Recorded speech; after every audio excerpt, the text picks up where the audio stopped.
Bismillahirrahmanirrahim. Assalamualaikum warahmatullahi wabarakatuh.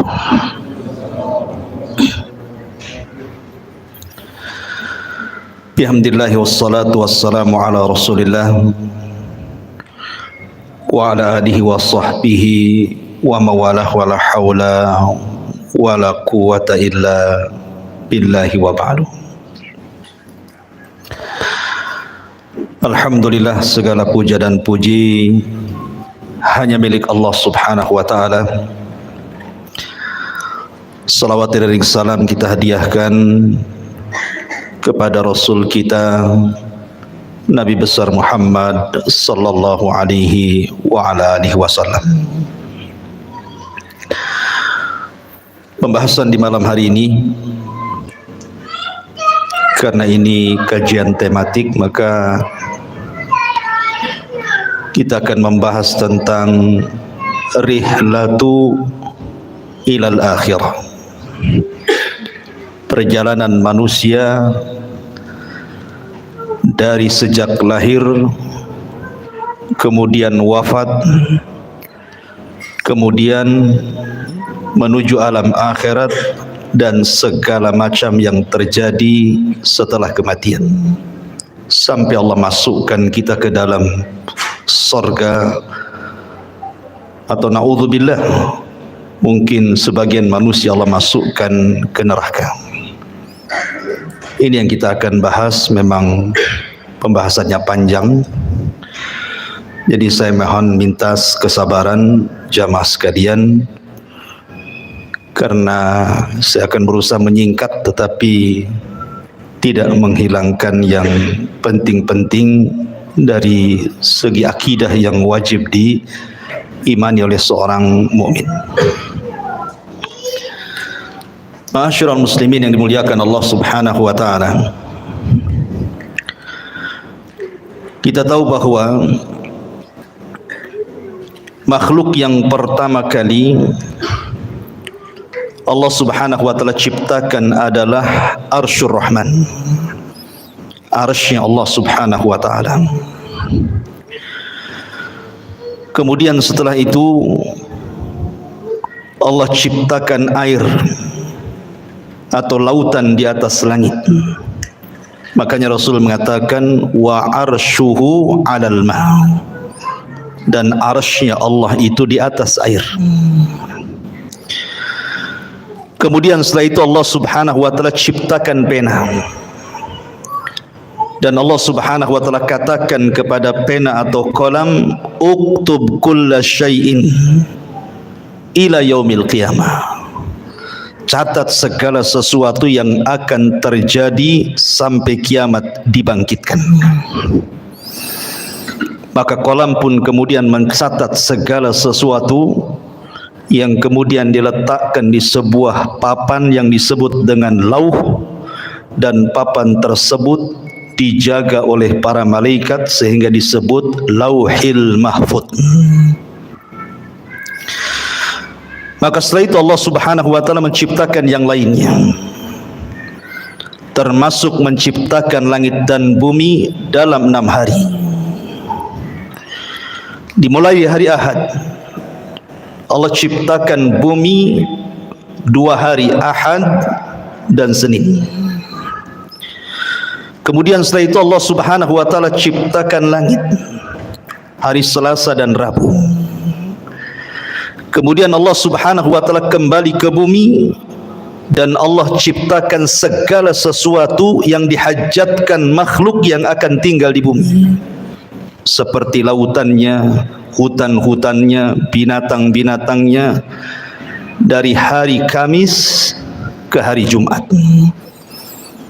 Itulah yang disebutkan dalam Al-Quran bahwa Allah menciptakan langit dan bumi itu fi sittati ayyam, pada 6 hari. Makhluk yang berakal pertama yang Allah ciptakan adalah malaikat. Kemudian setelah itu jin. Baru makhluk yang berakal terakhir adalah manusia, dimulai daripada Adam alaihi salatu wassalam. Dan tartib ini berdasarkan sabda Nabi, khuliqatil malaikatu min nur wa khuliqatil jan min marijim min nar wa khuliqa lakum wa khuliqa adam mimma wusifa lakum.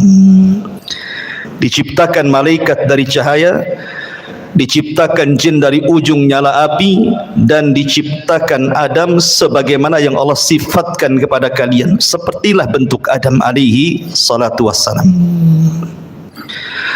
Tapi tentu penciptaan Adam akan berbeda dengan anak turunannya, karena Adam diciptakan oleh Allah subhanahu wa ta'ala secara langsung, di mana Allah subhanahu wa ta'ala perintahkan malakul maut untuk mengambil tanah-tanah dan sifat-sifat tanah yang ada di bumi, kemudian diangkat ke langit dan dibentuk. Setelah dibentuk sedemikian rupa, sehingga Allah katakan laqad khalaqnal insana fi ahsani taqwim, kami ciptakan manusia itu seindah-indahnya bentuk.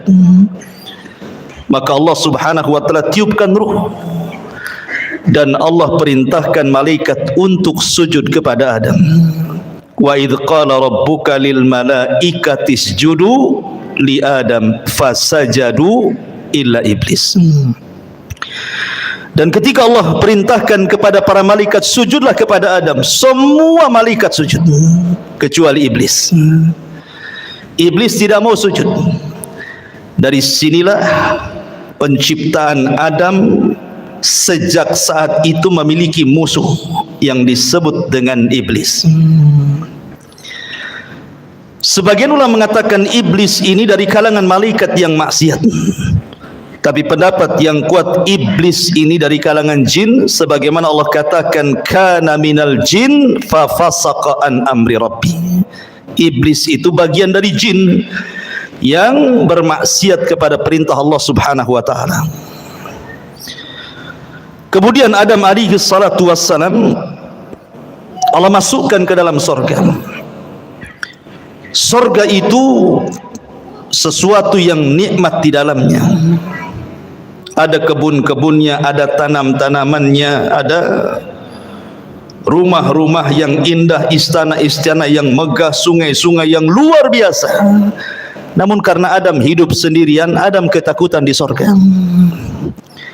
Sehingga Allah subhanahu wa ta'ala kehendaki untuk menciptakan satu makhluk yang akan menemani Adam di sorga.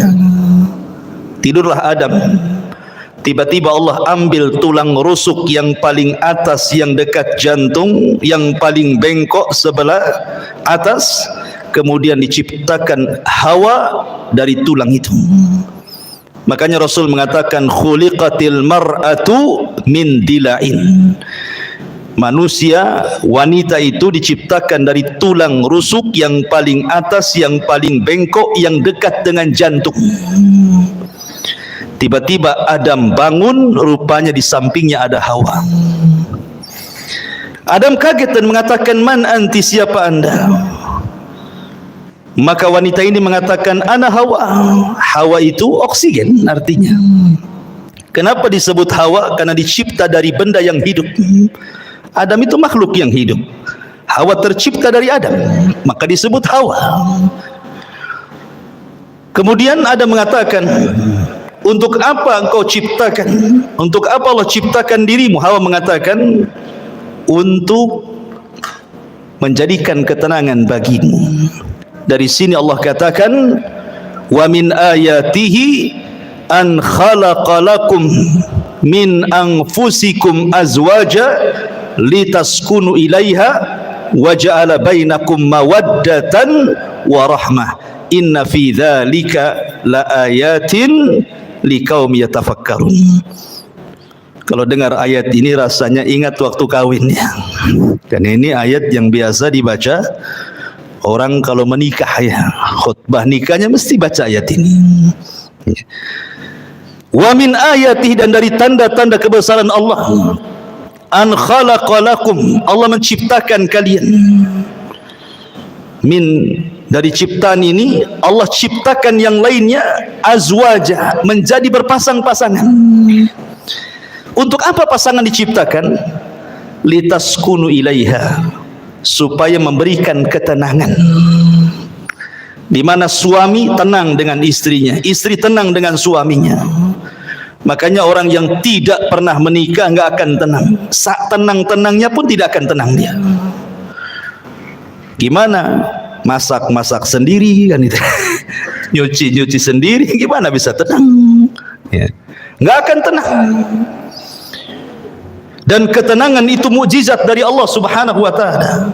Dengan ketenangan itu lahirlah mawaddatan warahmah. Timbul rasa cinta, timbul pula kasih sayang di situ. Padahal sebelumnya tidak saling mengenal. Terkadang main jodoh-jodohan saja tuh.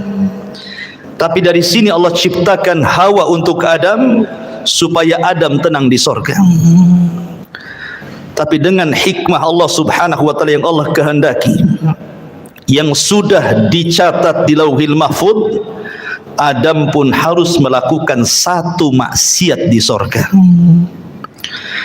Ketika Allah Subhanahu wa taala katakan wala taqraba hadhihi syajarah, jangan dekat-dekat pohon ini. Dekat saja tidak boleh, apalagi makan. Begitu bahasa Quran. Seperti Allah mengatakan wala taqrabu zina, dekat zina saja tidak boleh, apalagi berzina. Karena kalau sudah mendekat pasti melihat, kalau sudah melihat penasaran, kalau penasaran ingin pula mencicipi, akhirnya kemudian memakannya. Ada kisah Israiliyat. Ini kisah Israiliyatnya. Kisah Israiliyat itu tidak mengapa dikisahkan, tapi jangan didustakan, jangan dibenarkan. Makanya Rasul mengatakan hadithu an Bani Israil wala haraj. Tidak mengapa kisahkan Bani Israel kalau itu tidak bertentangan dengan syariat Islam.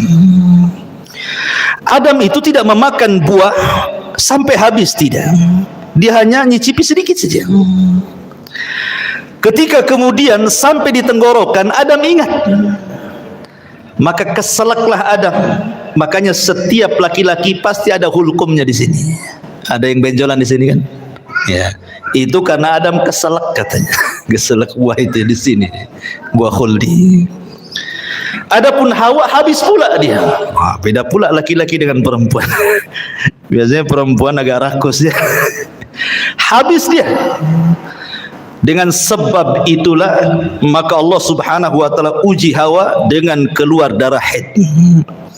Dari situlah maka keturunannya para wanita pasti setiap bulan akan keluar darah haid. Ini kisah Israiliyat. Maka kemudian Allah Subhanahu wa taala murka. Kemudian Allah Subhanahu wa taala usir Adam, Hawa dan iblis. Dan Allah katakan kulnah bitu minha jami'ah, keluar kalian semua dari sorga.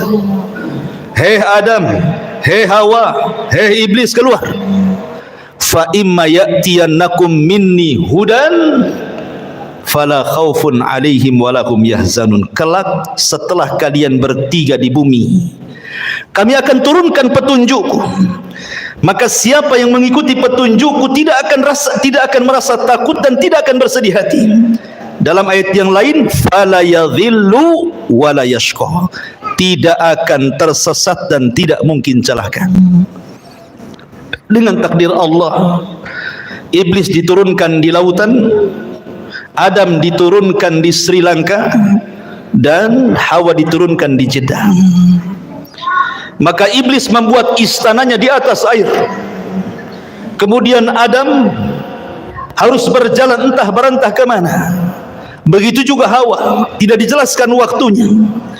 Tiba-tiba kemudian keduanya berjumpa di Muzdalifah. Kemudian keduanya pun akhirnya sampai di Arafah. Disebut Arafah karena Adam mengetahui Hawa dan Hawa pun mengenali Adam, maka disebut Arafah. Arafah itu artinya mengetahui. Maka dari situlah Allah ajarkan satu kalimat, kalimat yang siapapun membacanya gugur semua dosanya. Apa kalimatnya? Rabbana zalamna anfusana wa illam taghfir lana wa tarhamna lanakunanna minal khasirin. Inilah kalimat yang pertama diucap di kolong langit.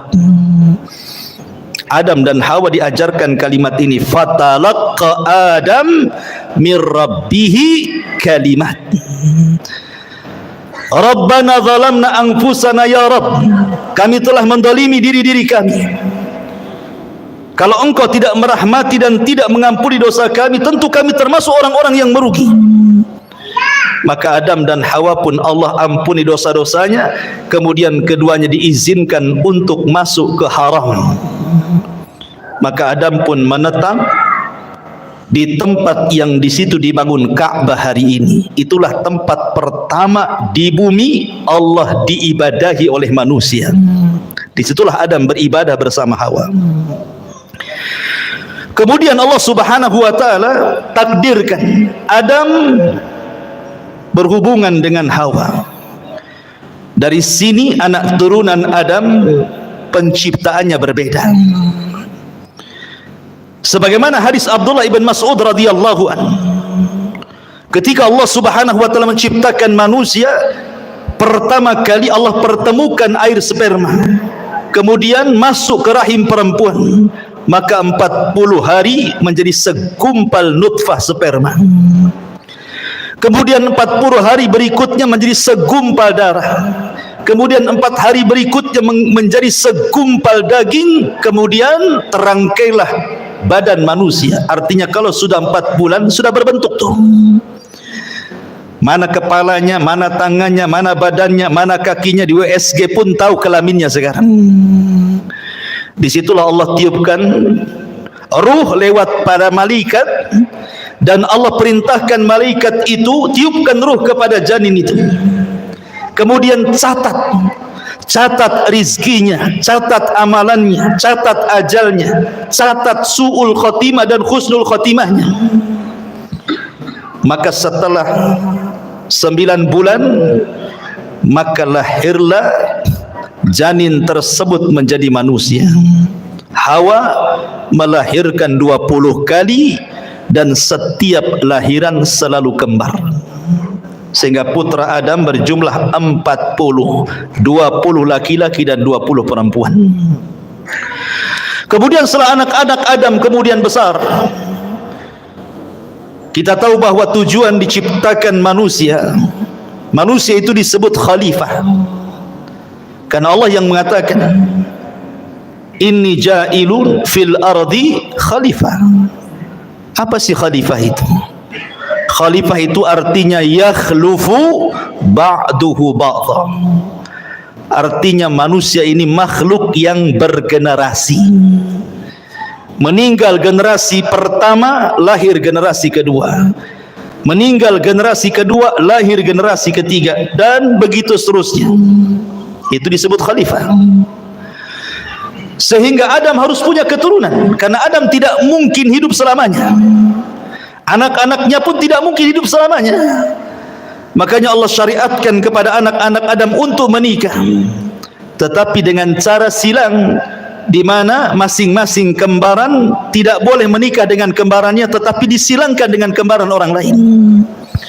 Maka anak terbesar Qabil dan adiknya Habil diperintah untuk menyilang. Tiba-tiba Qabil terfitnah oleh iblis. Iblis datang kepada Qabil, mewaswasi Qabil, karena selama ini iblis berusaha untuk menggoda Adam dan Hawa. Adam dan Hawa sudah kapok, tidak mungkin digoda lagi. Cukuplah godaan terjadi di sorga, sehingga iblis tidak bisa menggoda Adam dan Hawa. Akhirnya yang digoda adalah anak turunannya. Datang kepada Qabil dan mengatakan jangan mau. Itu kembarannya si Habil itu jelek, kembaranmu cantik. Ngapain kau dapat jelek? Bagus dapat yang cantik. Dari sini kita tahu tabiat laki-laki itu suka yang cantik. Kalau perempuan ganteng itu bonus, yang penting kaya, ya kan, cukup gitu ya. Kalau perempuan, kalau laki-laki yang penting cantik walaupun kere. Akhirnya kemudian Qabil menolak, seolah-olah ini putusan bapaknya bukan putusan Allah. Adam bukan ayah yang diktator. Dia berdoa kepada Allah untuk mencari solusi.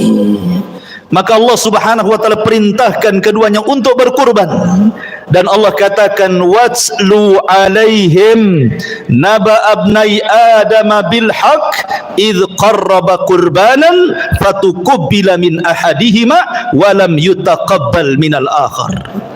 Ya Muhammad, bacakan kepada mereka tentang kisah dua putra Adam yang dua-duanya berkorban untuk memperebutkan pasangannya. Allah terima salah satunya dan Allah tolak yang lainnya. Yang ditolak korbannya adalah Qabil, yang diterima korbannya adalah Habil. Qabil marah dan mengatakan la aqtulannak, saya akan bunuh kamu. Karena Habil mewarisi sifat Adam. Dia mengatakan la imbasatta yadaka litaqtulani ma ana bibasiti yadiya ilaika liaqtulaka inni akhafullah. Kalau engkau hendak membunuhku silakan, tapi aku tidak akan membunuhmu karena aku takut kepada Allah Subhanahu wa taala. Betul, Qabil berhasil membunuh Habil. Inilah pembunuhan pertama yang disebabkan hasad pertama di alam semesta. Meninggal Habil. Qabil bingung bagaimana cara penyelenggaraan jenazah, karena kan belum pernah ada orang mati saat itu. Baru Habil orang yang pertama kali mati. Mau diapakan jasad ini? Akhirnya kemudian Qabil melihat ada burung gagak yang sedang berkelahi dengan temannya. Kemudian dibunuh salah satunya. Kemudian dengan tangannya dikorek-koreklah tanah itu, kemudian dimasukkan kawan yang dibunuhnya, kemudian dipendam lagi. Kata Qabil, duhai kiranya aku bisa mengambil pelajaran dari gagak itu. Akhirnya dia pun menguburkan abangnya Habil seperti menguburkan burung gagak yang membunuh temannya. Singkat cerita, Adam pun sedih, maka Qabil pun mengambil kembarannya kemudian berpisah dari kelompok Adam. Adam di atas perbukitan, Qabil pun membawa pasangannya ke lembah yang ada di bawah. Terjadilah dua kelompok, kelompok atas perbukit dan kelompok bawah di lembah. Maka kemudian Adam pun meninggal, Hawa pun meninggal. Maka wasiat-wasiat Adam terus akhirnya ditanamkan di anak didiknya sampai kepada Allah angkat Nabi kedua setelah Adam, namanya Syith. Syith inilah yang menjaga kabilah Adam. Sementara tidak diutus Nabi kepada kabilah Qabil. Rusaklah Qabil dan semua anak cucunya. Dari sini terjadi antara hak dan yang batil sudah ada. Tapi ingat, belum terjadi kesyirikan di zaman itu. Mereka masih menyembah Allah, cuman rusak moralnya saja. Qabil dan turunannya moralnya rusak, tapi Syith dan kaumnya masih mengikuti wasiat Adam. Apalagi Syith diberikan suhuf oleh Allah Subhanahu wa taala untuk membimbing umatnya. Singkat cerita, akhirnya Syith meninggal dunia. Kemudian diutus Idris kepada mereka, nabi setelah Syith. Maka Idris terus berusaha untuk mendakwahi kaumnya dan kaum anak turunan Qabil. Sampai akhirnya era Nuh alaihi salatu wassalam. Kemudian terjadi bandang banjir yang luar biasa, azab sebagai kaum Nuh. Akhirnya tidak ada yang hidup kecuali perahu Nabi Nuh. Lah Nuh itu punya 3 putra, namanya Syam, Ham dan Yafis. Setelah kapal Nuh kemudian bersandar di bukit Judi Irak, kemudian 3 putra Nuh ini menyebar ke seantero dunia. Syam melahirkan keturunan Arab, Ham melahirkan orang-orang yang berkulit hitam, kemudian Yafis ke daratan Afrika, ke daratan Asia, lahirlah kita-kita ini, turunan Yafis. Maka menyebarlah manusia kemana-mana. Kemudian diutus para nabi, 120.000 nabi diutus oleh Allah Subhanahu wa taala. 315 rasul Allah utus ke permukaan bumi. Walaupun Al-Quran hanya mencatat 25 nabi dan rasul, 18 nama di antaranya tercantum dalam satu surat, suratul An'am, dan lebihnya tersebar di beberapa ayat di beberapa surat dalam Al-Quran sehingga genap menjadi 25 nabi dan rasul. Itu yang kita kenal. Yang tidak kita kenal banyak, ribuan nabi-nabi yang diutus kepada Bani Israel, sampai ditutup dengan kerasulan Nabi kita Nabi Muhammad sallallahu alaihi wa ala alihi wasallam. Ma'asyiral muslimin yang dimuliakan Allah Subhanahu wa taala. Ketika kemudian Nabi sallallahu alaihi wasallam diutus, artinya sudah tidak ada nabi lagi, tidak ada rasul lagi, karena dialah penutup para nabi dan rasul. Di sini kita baru pahami ayat Al-Quran yang pertama kali saya baca tadi, fa imma ya'tiyannakum minni hudan fala khaufun alaihim walahum yahzanun. Siapapun yang mengikuti petunjukku, kata Allah, dia tidak mungkin takut dan tidak mungkin bersedih. Apa makna petunjuk di sini? Makna petunjuk di sini, Allah akan turunkan para nabi, Allah akan turunkan kitab-kitab langit. Kitab langit itu jumlahnya 104. Yang 4 ma'ruf di sana ada Taurat, ada Zabur, ada Injil, ada Quran, dan yang 100 tidak ma'ruf. Allah hanya menyebut dengan kalimat suhuf, sehingga Allah mengatakan di dalam suratul A'la, inna hadza la fi suhufil ula suhufi Ibrahim wa Musa. Maka siapapun yang mengikuti petunjuk tidak mungkin tersesat, tidak mungkin celaka di zamannya. Ketika Allah turunkan kitab Taurat, kemudian diberikan kepada Musa, itulah petunjuk Allah. Maka di zaman itu siapa yang mengikuti Musa dan Taurat tidak mungkin sesat, tidak mungkin celaka. Kemudian datang era Zabur dan Daud.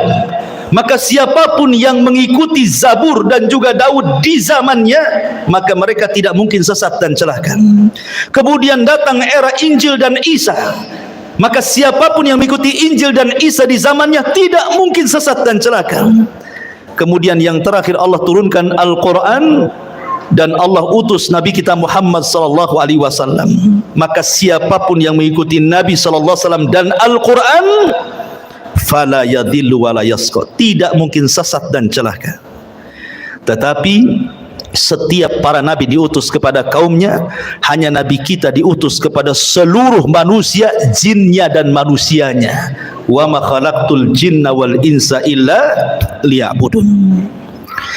Ma'asyiral muslimin yang dimuliakan Allah Subhanahu wa taala, kondisi manusia, Allah Subhanahu wa taala berfirman dalam Al-Quran, inna sya'yakum lasyatta, inna sa'yakum lasyatta, fa amma man a'ta wattaqa wa saddaqa bil husna fasanuyassiruhu lil yusra, wa amma man bakhila wastagna wa kadzdzaba bil husna fasanuyassiruhu lil usra. Kehidupan manusia akan berbeda-beda karena Allah mengatakan inna sa'yakum lasyatta, usaha kalian itu berbeda-beda. Ada yang dalam hidupnya manusia ini betul-betul di atas ketaatan, tidak pernah maksiat kepada Allah, dia melaksanakan perintah Allah dan menjauhi larangan, dia berusaha untuk menghalalkan yang Allah halalkan dan menjauhi yang diharamkan Allah. Maka orang-orang yang seperti ini hidup sesuai dengan asal penciptaan manusia. Wa ma khalaqtul jinna wal insa illa liya'budun. Tetapi ada manusia itu yang cenderung kufur. Mereka tidak melaksanakan perintah, cenderung melanggar larangan, menghalalkan yang diharamkan, mengharamkan yang dihalalkan. Maka mereka orang-orang yang celaka. Begitulah manusia. Ada yang mukmin, ada yang kafir. Ada yang fasik, ada yang taat, ada yang musyrik, ada yang bertauhid, ada yang beribadah, ada yang bermaksiat. Begitulah macam-macam manusia.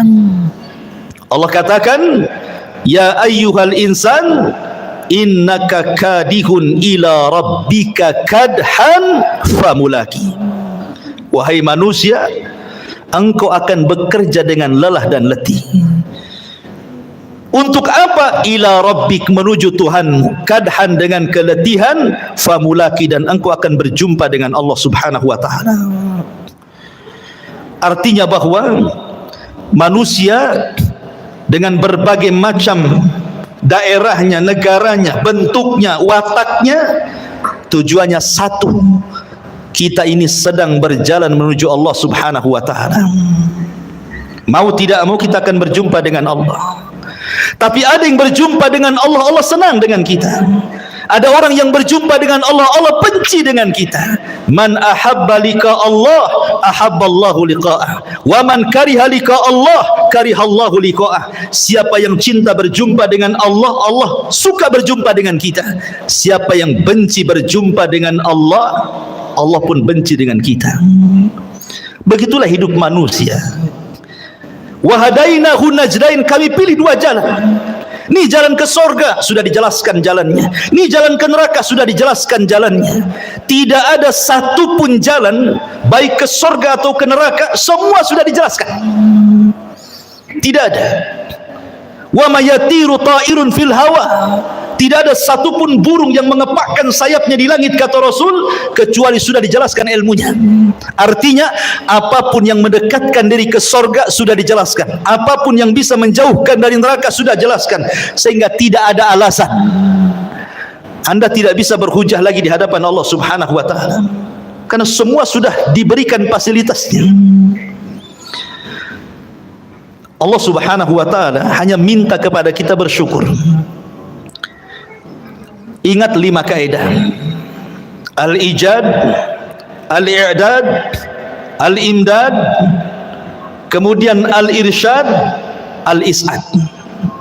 Pertama, ijad. Allah menciptakan langit dan bumi. Untuk siapa? Untuk kita. Ya. Allah ciptakan langit dan bumi itu untuk kita loh. Lihat matahari di langit, untuk siapa? Untuk kita. Kalau nggak ada matahari, ibu-ibu nggak bisa jemur pakaian. Kan itu ya. Mungkin kalau nggak ada matahari, PLN sibuk tuh, karena harus menerangi bumi 24 jam. Mungkin antum tiap bulan mungkin gerutu-gerutu, mahal kali listrik ini. Padahal sekarang listrik cuma setengah hari saja kan, malam saja. Itu saja kalau naik udah demo tuh. Gimana kalau nggak ada matahari? Iya kan? Bulan untuk siapa? Untuk kita. Ya. Kita bisa mengambil keindahan bulan, bintang-bintang, macam-macam. Apalagi bumi. Itu disebut ijad. Allah siapkan tuh langit dan bumi untuk manusia. Kemudian yang kedua, al-i'dad. Setelah Allah ciptakan, Allah persiapkan fasilitasnya. Allah ciptakan lautan dengan berbagai macam jenis ikan-ikannya. Entah berapa jumlah ikan kita tidak tahu, dengan berbagai macam warnanya. Siapa yang ngecat ikan satu-satu? Sudah terwarnai semuanya kan? Nggak ada orang yang sanggup ngecat ikan satu lautan itu. Ada yang merah, ada yang hijau, ada yang macam-macam kan warna itu. Kalau bukan karena Allah. Allah ciptakan hutan dan berbagai macam tumbuh-tumbuhan dan buah-buahannya. Allah ciptakan kebun sawah dan Allah ciptakan berbagai macam biji-bijiannya. Allah ciptakan semuanya. Allah persiapkan fasilitasnya. Kemudian yang ketiga, al-imdad. Allah perbanyak. Satu pohon mangga, buahnya mungkin ada 100-200 mangga.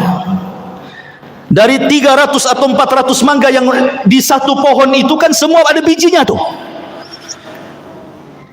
Kalau seandainya dari 100 buah mangga di satu pokok mangga ini, bijinya ditanam semuanya, dari satu tumbuh 200, ya kan? Bahkan ada satu buah itu bijinya ratusan tuh. Seperti buah apa tuh? Yang ratusan itu. Delima, kan coba. Satu pohon delima nih, buahnya kan banyak. Ini satu buah saja kalau tertanam semua bijinya, tumbuh macam-macam delima. Itu artinya Allah tidak putus pohon sampai di situ. Ada generasi pohon yang jauh lebih banyak lagi dari turunannya. Itu namanya al-imdad. Allah tidak akan putus nikmatnya. Ikan, satu ikan lahir anaknya ratusan ikan. Dari ratusan ikan lahir lagi ribuan ikan. Nggak akan terputus. Itu namanya imdad. Allah tidak akan memutus nikmat. Kemudian setelah itu yang keempat al-irsyad. Allah arahkan manusia mana ikan yang bisa dimakan, mana yang tidak, mana buah yang bisa dimakan, mana yang tidak, mana daun-daunan yang bisa dilalap, mana yang tidak, mana yang bisa dijadikan obat, mana yang tidak, mana yang mengenyangkan, mana yang tidak. Irsyad diarahkan, karena tidak semua bisa dimakan kan. Baru yang terakhir al-is'ad, manusia dapat mengambil faedahnya. Dengan makan ini jadi kenyang, makan itu jadi kenyang, minum ini jadi sehat, minum itu jadi hilang penyakit. Bahagia manusia. Allah itu sudah memberikan nikmat segalanya. Makanya Allah mengatakan fabi ayyi ala'i rabbikuma tukadziban. Nah, nikmat mana lagi yang akan kau dustakan? Nikmat mana lagi? Enggak ada ceritanya orang kelaparan kalau dia mau usaha. Orang tinggal datang ke sungai mancing dapat ikan dia. Sungai itu kan bukan milik orang. Lautan bukan milik orang. Bawa perahu nelayan tuh memanggil, ada tiketnya masuk lautan? Nggak bisa, nggak ada. Mungkin di tengah lautan ada malaikat, kau bayar dulu baru kau. Nggak ada, ya kan? Anda tanam biji di sawah tuh, tinggal nunggu saja. Allah yang menghidupkan, bukan antum suruh niup-niup dia tumbuh. Kan gitu ya. Tumbuh sendiri, kita tawakal saja tuh. Padi tumbuh, jagung tumbuh, semua tumbuh kan gitu. Siapa yang menumbuhkan? Allah. Allah hanya minta satu. La in syakartum la azidannakum. Kalau kalian bersyukur, ku tambah. Dengan apa cara bersyukurnya? Kita disuruh untuk beribadah, itu saja.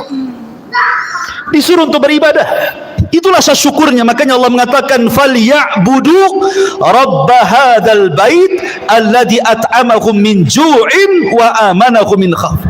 Allah sudah berikan rasa kenyang dari rasa lapar. Allah sudah berikan rasa tenang dari rasa ketakutan. Allah hanya minta falyabudu rabb hadzal bait, sembah Rabb pemilik Ka'bah ini, Allah, itu saja. Tetapi ada manusia yang syukur, ada juga yang ingkar. Itulah manusia. Memang manusia diciptakan seperti itu. Ma'asyiral muslimin yang dimuliakan Allah Subhanahu wa taala. Allah Subhanahu wa taala tidak akan mengekalkan dunia. Dunia ini ada batas waktunya. Sejak zaman Adam alaihi salatu wassalam sampai diutusnya Nabi kita yang mulia alaihi salatu wassalam, artinya usia bumi itu semakin dekat dari kehancurannya. Karena Rasul yang mengatakan buistu ana was-sa'ah kahataini, diutusnya aku dengan tegaknya hari kiamat seperti ini. Rasul menegakkan syababah, telunjuk dengan jari tengah kemudian merapatkannya, artinya dekat sekali waktunya. Dan Allah Subhanahu wa taala Maha Adil. Allah tidak langsung sekonyong-konyong mendatangkan kiamat, tidak. Allah tidak mendatangkan kiamat langsung tiba-tiba digempakan satu dunia, tidak. Allah itu adil, rahim kepada hamba-hambanya. Diberikan kesempatan untuk taubat, diberikan kesempatan untuk masuk surga dengan dikirim tanda-tanda kiamat kecil. Dan 90% lebih tanda-tanda kiamat kecil itu hampir semua sudah terjadi dan kita bisa saksikan setiap hari ada. Hanya mungkin 10% saja yang belum terjadi. Ya kurang lebih seperti itu. Artinya 90% sudah terjadi sejak zaman Nabi sampai hari ini. Karena tanda-tanda kiamat kecil itu ada yang terjadi di zaman Nabi dan tidak akan terulang. Seperti terbelahnya bulan, itu di zaman Nabi saja, nggak mungkin terulang lagi. Ya. Kemudian diutusnya Rasul dan meninggalnya Nabi sekali saja, nggak mungkin Nabi dihidupkan lagi. Tapi ada tanda-tanda yang terus dari zaman Nabi sampai hari ini akan terulang, seperti perzinahan, minum khamr, perjudian, dan begitu seterusnya. Tapi ada tanda-tanda kiamat kecil yang belum terjadi dan pasti terjadi. Dan ada tanda-tanda kiamat kecil yang diselipkan di antara tanda-tanda kiamat besar. Apabila semua tanda-tanda kiamat kecil, ikhwan, sudah ada, sudah terjadi, maka Allah Subhanahu wa taala akan kirim tanda-tanda alamatus saatil kubra, tanda-tanda kiamat besar. Muqaddimahnya dengan khurujul Mahdi, keluarnya Imam Mahdi. Kemudian setelah itu khurujud Dajjal, keluar Dajjal. Dajjal ini akan keluar selama 40 hari. Satu hari sama dengan setahun, hari kedua sama dengan sebulan, hari ketiga sama dengan sepekan, dan hari keempat sama dengan hari-hari waktu yang kita lalui. Sampai sahabat bertanya Rasul, yang satu hari bagikan satu tahun, cemana solatnya? Maka Rasul mengatakan, solatlah dengan cara mengira-ngira waktu. Oh, kalau dari asar ke maghrib sekian jam, berarti masuk waktu maghrib. Dari maghrib ke isya, cuma 2 jam, berarti masuk waktu isya.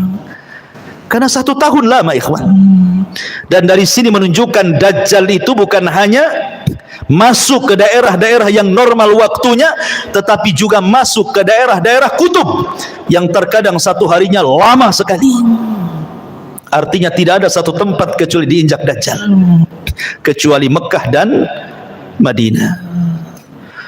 Kemudian Isa bin Maryam turun, diapit dengan 2 malaikat di menara putih sebelah timur Damaskus.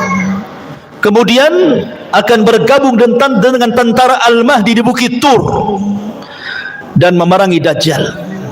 Dan Isa berhasil membunuh Dajjal, mematahkan salib, membunuh babi, dan berhukum dengan hukum keadilan. Banyak orang masuk Islam sebelum wafatnya Isa bin Maryam.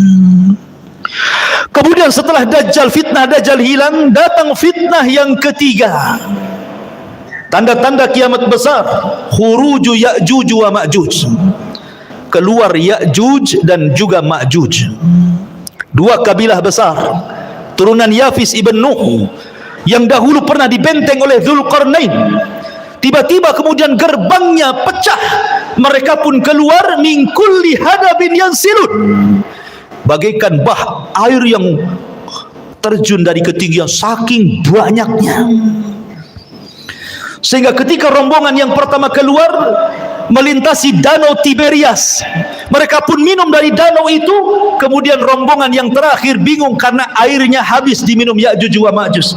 Kata yang terakhir, tadi barusan ada air, kemana air itu? Maka Ya'juj dan Ma'juj, setiap yang melewati hijau pasti akan kering, yang basah pasti kering. Fitnahnya luar biasa. Dia akan membunuh ras di luar kelompoknya. Dan jumlah mereka satu dari kita 999 dari mereka. Makanya Rasul mengatakan, kau tidak bisa menghadapinya. Maka Allah mengatakan, ya Isa, selamatkan orang-orang yang selamat, sembunyi di Bukit Tur, karena engkau tidak bisa memeranginya.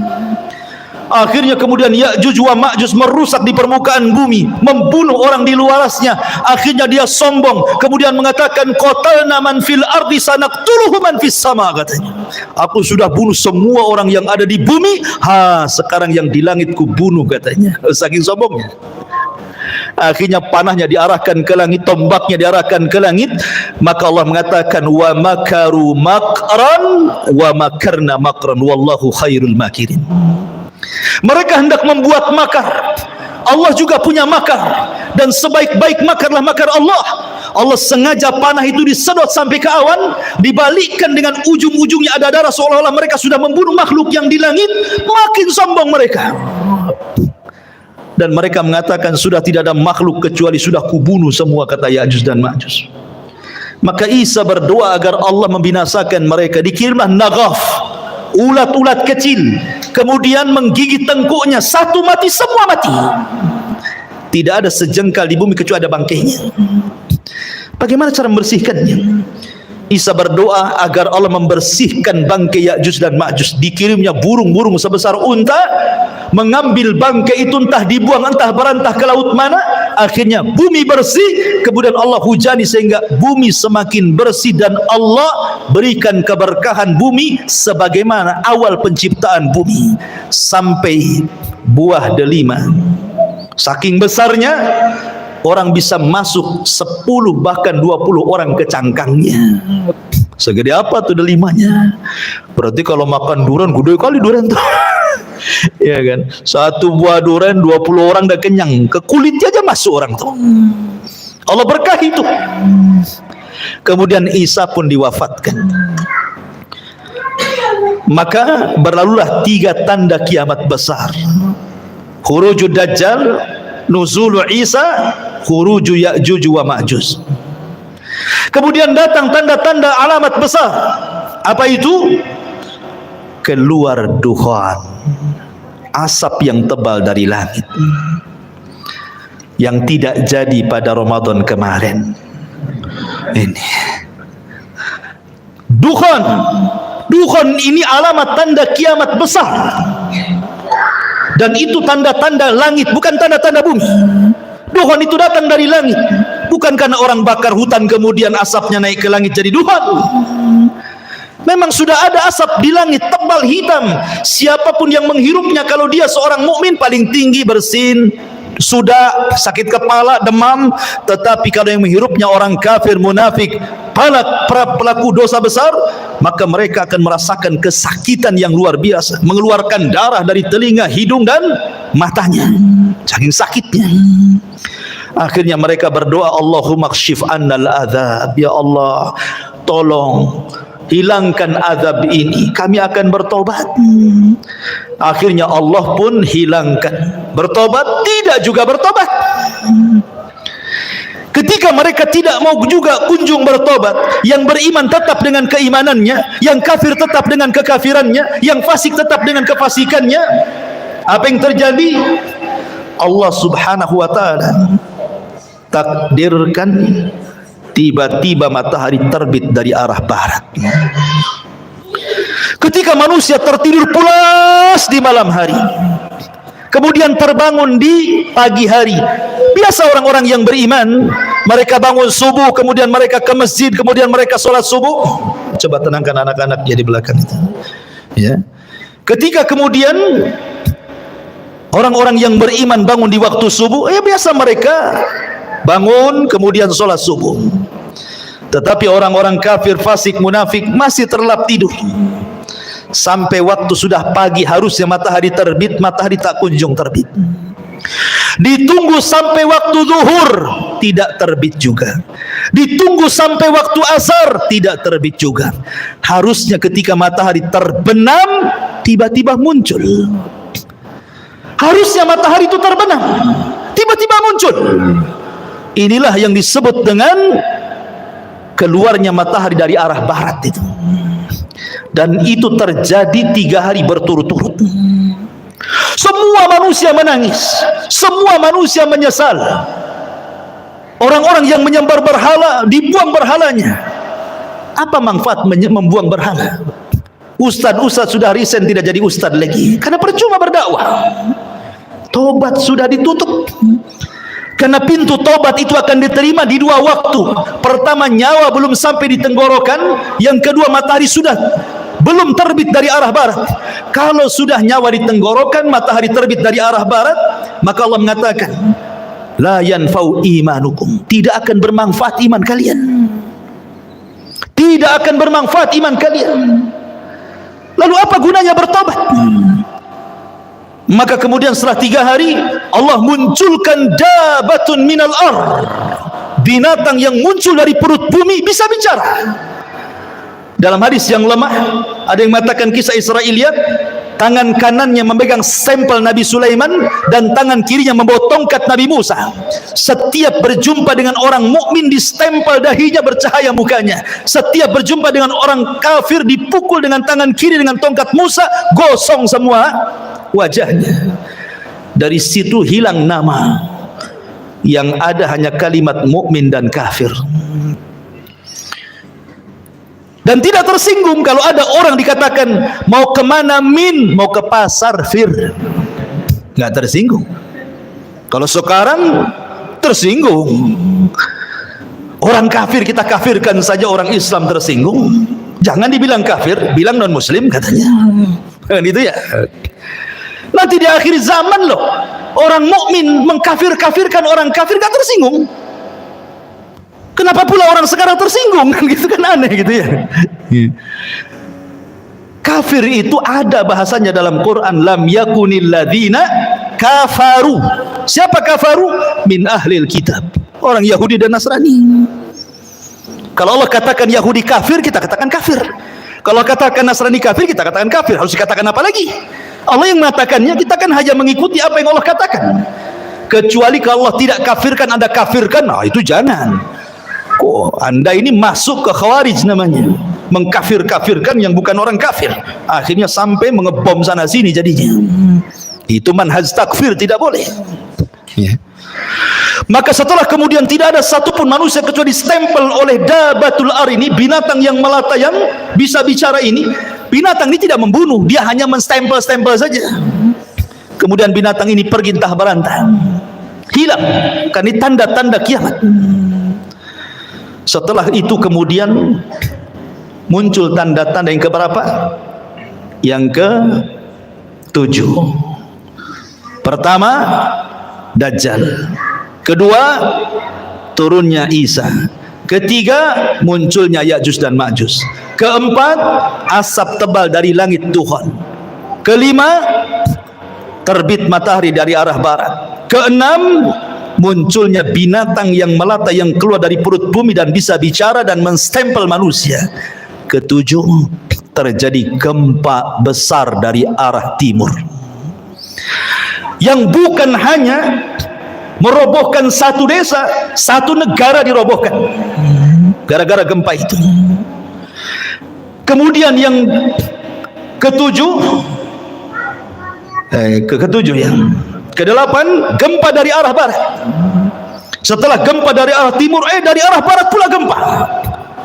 Negara-negara jatuh gara-gara gempa itu. Kemudian yang ke-9, terjadi gempa besar di Jazirah Arab. Inilah yang disabdakan Nabi SAW, khasfun bil masyriq wa khasfun bil maghrib wa khasfun bi jaziratil Arab. Gempa dari arah timur, gempa dari arah barat, gempa dari Jazirah Arab. Dan yang terakhir, khurujun nar, munculnya larva, munculnya api yang besar keluar dari perut Aden Yaman dan keluar dari negeri Hijaz. Kemudian api ini bergabung di antara dua tempat ini, menggiring manusia satu dunia, kemudian mengarahkan mereka ke negeri Syam. Api ini tidak membakar manusia, tapi dia membakar yang lainnya, karena tugasnya menggiring manusia sampai ke Syam. Setelah di Syam inilah yang disebut dengan Ardul Mahsyar, bumi perkumpulan manusia satu dunia di situ. Kemudian Allah kirim angin yang sepoi-sepoi, yang dingin banget angin ini. Angin ini masuk ke ketiak-ketiak orang yang masih punya iman walaupun sebiji dzarah. Kemudian Allah cabut nyawanya sehingga tidak ada yang beriman lagi di permukaan bumi. Disinilah Nabi SAW mengatakan, la taqumu sa'ah illa ala syiraril khalqi. Tidak mungkin tegak hari kiamat kecuali orang-orang yang hidup di permukaan bumi, tersisa orang-orang kafir. Orang yang beriman tidak akan merasakan kiamat karena sudah mati semua. Yang merasakan kiamat itu orang kafir. Yang Allah katakan yauma, pada hari ketika yanfukhu nafkhatan, di mana Allah Subhanahu wa taala memerintahkan malaikat Israfil untuk meniupkan sangkakala pertamanya. Apa yang terjadi? Idza zulzilatil ardu zilzalaha. Ketika tiupan itu ditiup oleh Israfil, maka satu bumi akan digempahkan. Wa idzal biharu fujjirat, maka semua air lautan ditumpahkan ke daratan. Wa idzan nujumun tasharat, semua bintang-bintang akan dijatuhkan. Dan semua gunung-gunung akan tercabut dari pasaknya, kemudian bergeser dari tempatnya, kemudian diterbangkan seperti kapas. Ka'asfim ma'fur, seperti kapas kemudian dibenturkan di langit, kemudian dikembalikan ke bumi, hanya tinggal tanah, debu, sehingga Allah mengatakan kal ihnil manfush, seperti kapas kalau diletakkan di kipas tuh terbang ke sana-sana. Itulah gunung. Berapa hari penghancuran seperti ini? Lah ketika terjadi kiamat, penghancuran alam semesta, maka Allah Subhanahu wa taala membuka seluruh pintu langit. Wa futihatis sama fakanat abwaba. Pintu langit dibuka semua. Semua malaikat keluar dari langit-langit itu. Karena langit akan digulung seperti kita menggulung kertas. Maka ketika betul-betul terjadi kiamat, Allah wafatkan semua para malaikat, Allah wafatkan semua jin, dan Allah wafatkan semua manusia. Tidak ada yang tersisa kecuali yang Allah Subhanahu wa taala izinkan untuk tidak dihancurkan pada hari kiamat. Seperti arsy, seperti kursi, seperti lauhil mahfud, seperti roh, seperti tulang ekor manusia, tidak dihancurkan, tapi semua dihancur-hancurkan. Berapa lama? Hadis Abu Hurairah radhiyallahu anhu mengatakan 40, tanpa menyebut 40 tahun, 40 bulan, 40 hari. Pokoknya 40 lah kata Abu Hurairah. Ya bisa 40 hari kehancuran alam semesta, bisa 40 bulan, bisa juga 40 tahun. Karena ketika Abu Hurairah ditanya, ya Abu Hurairah, apakah 40 hari? Fa'abaitu, aku enggan menjawabnya. Apakah 40 bulan? Fa'abaitu, aku enggan menjawabnya. Apakah 40 tahun? Fa'abaitu, aku pun enggan menjawabnya. Pokoknya 40 lah kan itu. Itu antara tiupan sangkakala pertama ke tiupan sangkakala kedua. Hancur semua alam semesta ini. Hancur semuanya. Ini yang disebut dengan kiamatul kubra, kiamat besar. Ada kiamat kecil, ada kiamat besar. Kiamat kecil apa? Idza mata ahadukum qamat qiyamatuhu. Kalau salah seorang di antara kalian mati, itulah kiamatnya.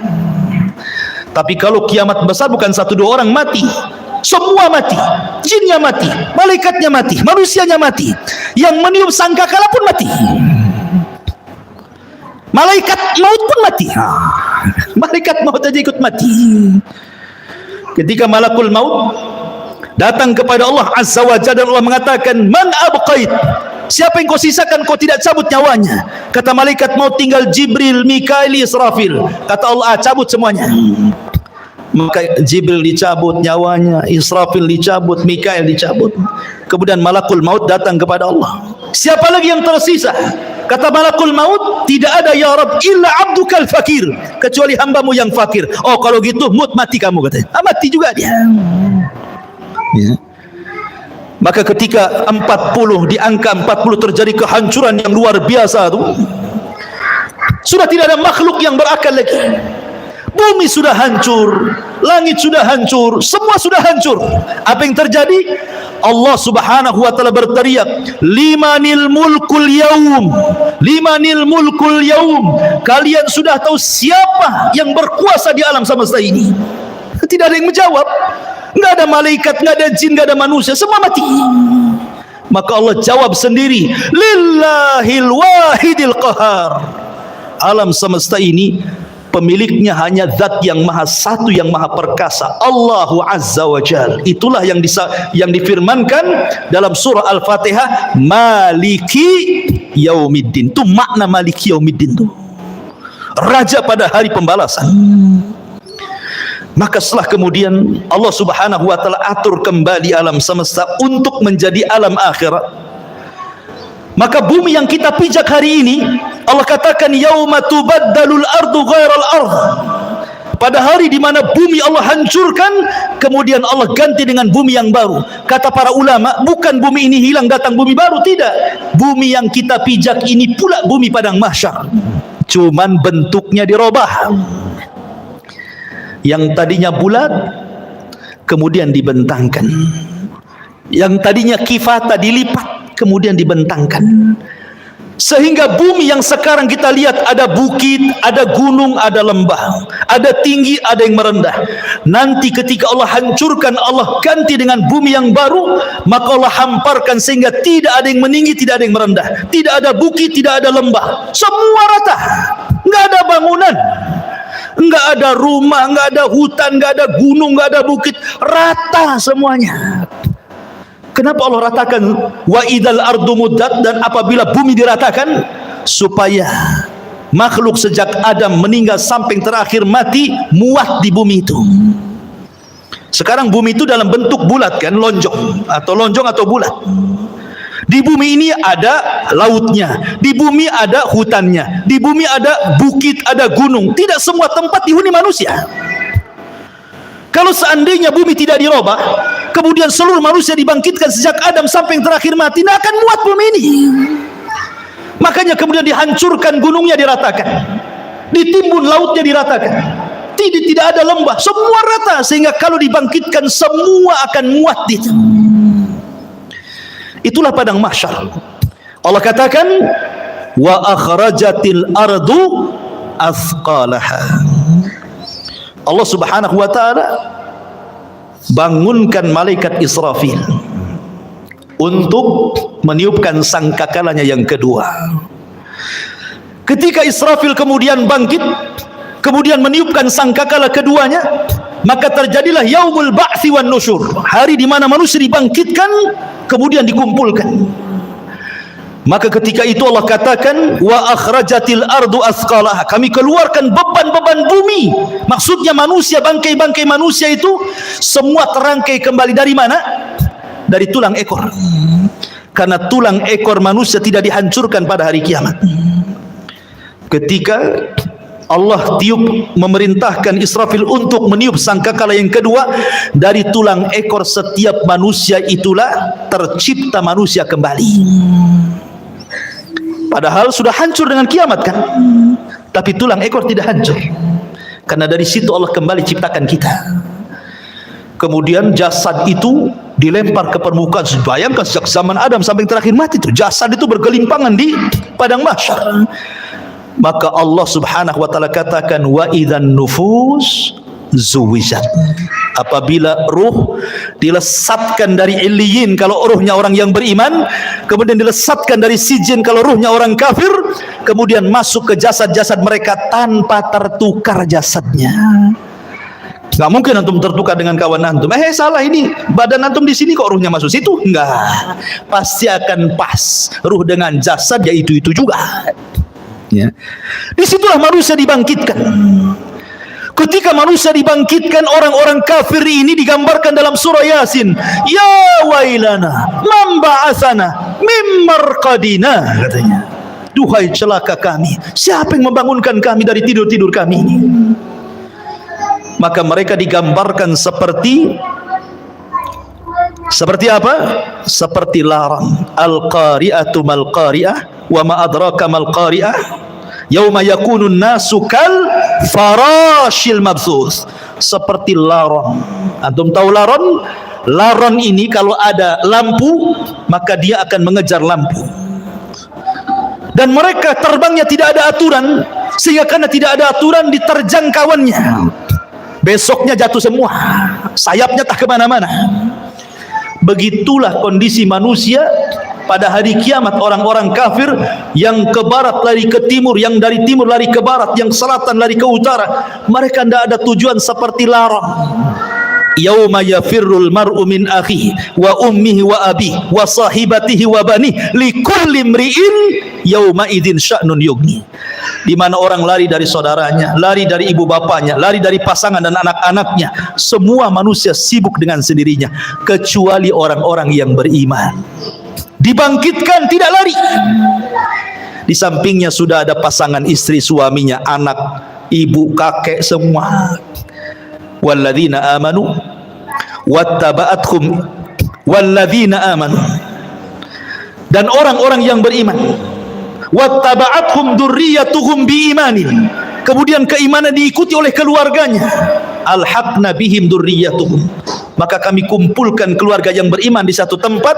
Ketika orang-orang yang beriman ini melihat orang-orang kafir lari ke sana kemari, maka mereka hanya mengatakan, hadza ma wa'adar rahman wa sadaqal mursalun. Inilah janji dari Allah Ar-Rahman dan benarlah ucapan para nabi. Ma'asyiral muslimin yang dimuliakan Allah Subhanahu wa taala, ketika itulah baru ada penyeru di tengah-tengah padang mahsyar. Kemudian barulah manusia tertuju kepada satu suara, kepada satu suara. Dan Allah Subhanahu wa taala bahasakan kal jaradil muntashir, seperti belalang-belalang yang sedang berterbangan. Belalang itu kalau terbang bersama koloninya pasti akan tertuju kepada satu titik. Maka semua tertuju kepada satu titik. Di sini disebut dengan ardul mahsyar. Kita akan dikumpulkan. Ya. Ketika mereka dibangkitkan, Nabi SAW mengatakan, yuhsyarun nas yaumal qiyamah khufatan uratan ghurlan buhman. Ketika manusia dibangkitkan khufat, tidak pakai celana, tidak pakai baju, telanjang bulat. Kemudian tidak dikhitan. Kemudian tidak pakai sandal, kemudian tidak membawa harta di badan. Mau siapapun anda mau presiden, mau menteri, mau orang kaya, dibangkitkan sama. Karena di hari itu tidak ada yang membedakan antara si kaya dengan si miskin, si pejabat dan si rakyat. Semua sama, dibangkitkan seperti itu. Lalu apa yang disombongkan? Di padang mahsyar itu macam-macam harus yang dibangkitkan. Ada yang dibangkitkan kecil sekali, sehingga dia harus terseok-seok dengan orang-orang yang besar, hampir terinjak kakinya. Mereka lah orang-orang yang sombong di dunia. Allah bangkitkan seperti zarrah di akhirat, seperti kecil, seperti semut di tengah-tengah orang besar, sehingga terseok-seok harus menghindari larinya kaki orang tuh. Ya, di dunia dia merasa besar, sombong. Di akhirat Allah kecilkan. Ada yang berteriak-teriak, ya Rabb, ya Rabb, tapi Allah tidak memandangnya. Allah tidak mengajak bicara dengannya. La yanzurullahu yaumal qiyamah, Allah tidak akan melihatnya walaupun dia berteriak, ya Rabb, ya Rabb, ya Allah, ya Allah. Ada orang-orang yang tidak akan dilihat oleh Allah pada hari kiamat. Ada orang-orang yang tidak akan disucikan oleh pada hari kiamat, tidak akan diajak bicara oleh Allah pada hari kiamat. Ada orang-orang yang lari, tetapi mereka berjalan dengan kepala kakinya di atas. La haula wala quwata illa billah. Bagaimana caranya? Allahu a'lam. Allah atas segala sesuatu maha mampu menjalankan orang dengan kepalanya, kakinya di atas. Ada orang-orang yang berjalan dengan buta, sehingga dia mengatakan, ya Rabbi lima hasyartani a'ma wa qad kuntu basira. Ya Rabb, di dunia aku melihat, kenapa di sini buta, katanya. Macam-macam orang itu di padang mahsyar itu, ikhwan. Karena orang dibangkitkan itu ala ma mata alaih, sebagaimana kematiannya. Ada ketika di dunia dia menusuk-nusuk untuk bunuh diri, maka ketika dibangkitkan di tangannya sudah ada pisau sedang menusuk-nusuk badannya. Ya bayangkan, manusia dibangkitkan itu macam-macam bentuknya. Baru kemudian manusia dikumpulkan di satu tempat. Di sinilah terjadi faslul qadha. Yang pertama kali faslul qadha, di mana Allah Subhanahu wa taala akan membentangkan mahkamah peradilan di tengah-tengah manusia.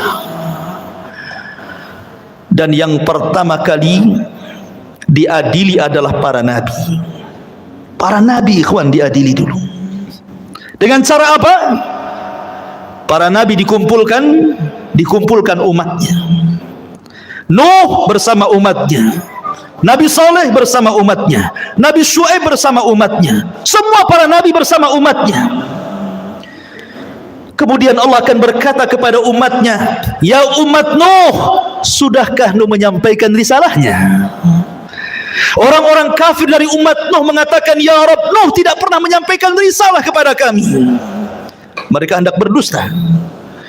Kemudian Allah mengatakan, ya Nuh, lihat, engkau belum pernah menyampaikan risalahku kepada mereka. Kenapa kau tidak sampaikan? Maka Nuh mengatakan, ya Rabb, aku sudah sampaikan. Kalau engkau tidak percaya, aku punya saksi. Maka Allah mengatakan, kalau begitu datanglah saksi. Maka Nuh alaihi salatu wassalam meminta kepada Rasul kita Muhammad sallallahu alaihi wasallam untuk menjadi saksi bahwa Nuh sudah menyampaikan risalahnya. Maka Allah panggil Rasul kita Muhammad sallallahu alaihi wasallam, "Ya Muhammad, kenapa kok mau jadi saksi kepada Nuh alaihi salatu wassalam? Bukankah usiamu dengan usia Nuh terpaut jauh dan engkau tidak hidup di zaman Nabi Nuh? Bagaimana kau akan jadi saksi mereka?" Maka Rasulullah SAW mengatakan, "Ya Rabb, ya aku tidak hidup di zaman Nabi Nuh, tetapi aku yakin bahwa Nuh sudah menyampaikan risalahnya." Maka Allah mengatakan, "Apa yang membuat anda yakin bahwa Nuh menyampaikan risalahnya?" Maka Rasul mengatakan, "Karena engkau yang bicara seperti itu ya Rabb." Kemudian Rasul membacakan surat Nuh. Engkau yang ngomong dalam Al-Quran bahwa Nuh sudah menyampaikan risalahnya. Maka Allah mengatakan, "Shadaqta, benar engkau. Wa kadzabu haula, dan mereka sudah berdusta." Kemudian berpindah kepada nabi berikutnya sampai di akhir dengan Isa bin Maryam, nabi yang terakhir dari nabi-nabi Bani Israel. Inilah isyarat bahwa nabi akan menjadi saksi bagi seluruh para nabi. Ketika nabi hendak rindu ingin mendengar Al-Quran, yang dipanggil siapa? Abdullah bin Mas'ud. Abdullah bin Mas'ud, "Bacakan, iqra alayya al-Quran, baca untukku Quran." Kata Abdullah bin Mas'ud, "Ya Rasulullah, aqra'u alaika al-Quran wal Quranu unzila ilaika?" Rasul, apakah saya harus membaca Quran sementara Quran turun kepadamu? Oh tidak. Kata Rasul, "Iqra, baca, saya ingin mendengarkan suaramu." Maka kata Abdullah bin Mas'ud, baik. Akhirnya Abdullah bin Mas'ud membaca suratun Nisa sampai kepada ayat. Apa ayatnya? "Hatta idza ji'na min kulli ummatin bisyahid wa ji'na bika ala haula'i syahida." Bagaimana ya Muhammad kalau tiap-tiap umat itu mendatangkan saksi-saksinya, kemudian engkau menjadi saksi mereka? Maka Nabi SAW kemudian menangis dan mengatakan, "Ya Abdullah, hasbuka, hasbuka, cukup, cukup." Maka Abdullah bin Mas'ud melihat Rasul menangis sehingga membasahi janggutnya. Rasul akan menjadi saksi bagi setiap umat dan setiap nabi. Setelah para nabi kemudian dimintai pertanggungjawabannya, barulah Allah Subhanahu wa taala mengarah kepada umatnya, kepada kita semuanya. Baru Allah Subhanahu wa taala bertanya kepada kita. Disitulah yang disebut dengan al-ardu. Ard. Apa itu ard? Allah Subhanahu wa taala akan tampakkan kepada kita perbuatan kita di bumi, Allah tampakkan di akhirat. Allah tampakkan tuh. Ya. Kemudian Allah Subhanahu wa taala memberikan catatan kepada hamba, setiap hamba itu diberikan catatan. Kalau Allah mengatakan, "Iqra kitabak, baca bukumu," maka dia pun membaca. Dia pun membaca apa yang sudah dia lakukan. Ingat, khususnya yaumul akhir, kehususan hari kiamat, di mana Allah berikan memori hafalan manusia dikembalikan. Mereka kuat hafalannya. Kalau sekarang di dunia 1 minggu kemarin Anda pernah mengucapkan apa, Anda pernah berbuat apa, Anda pernah mendolimi siapa, Anda pernah hasad kepada siapa, lupa antum. Baru 1 minggu tuh, ya kan? Baru 1 minggu sudah lupa kan itu ya. Tapi di akhirat Allah berikan kekuatan hafalan. Sejak antum akil balik sampai antum diwafatkan, hafal antum. Oh, jam segini, hari ini, tanggal sekian-sekian, aku begini. Hafal. Untuk dicocokkan dengan catatannya. Dan ketika itu ikhwatu fiddin tidak bisa berdusta di hadapan Allah. Yauma nakhtimu ala afwahihim wa tukallimuna aydihim wa tashhadu arjuluhum bima kanu ya'malun. Mulut terkunci, tangan bicara, kaki menyaksikan apa yang sudah diperbuatnya. Bayangkan, saksi bukan hanya anggota badan, bahkan kulit jadi saksi. Kulit tiba-tiba bicara di hadapan Allah dan menyalahkan badannya. Akhirnya badan kemudian mengkritik kulit dan mengatakan, "Lima syahidtum alaina." Kenapa engkau wahai kulit menjadi saksi bagi badanmu sendiri? Kata kulit, "Antaqana Allah." Allah yang membuat bicara, aku mau apa? Tidak cukup dari situ, bumi yang kita pijak akan jadi saksi. Karena yauma idin tuhadditsu akhbaraha. Pada hari itu bumi menghabarkan kisah-kisah orang yang pernah di atas bumi itu. Lautan akan jadi saksi, langit akan jadi saksi, malaikat akan jadi saksi. Siapa yang bisa mungkir dari kesalahan, ikhwan? Semua jadi saksi. Di bumi antum bisa bayar lawyer, cari yang pandai bicara. Dia bisa mendustakan yang jujur didustakan. Di akhirat lawyer aja butuh lawyer. Lawyernya butuh lawyer, pengacaranya butuh pengacara. Tapi di akhirat tidak ada pengacara. Apa yang mau diacarakan? Nggak ada pengacara. Ya. Semua jadi saksi. Ma'asyiral muslimin yang dimuliakan Allah Subhanahu wa taala. Mulailah manusia dihisab.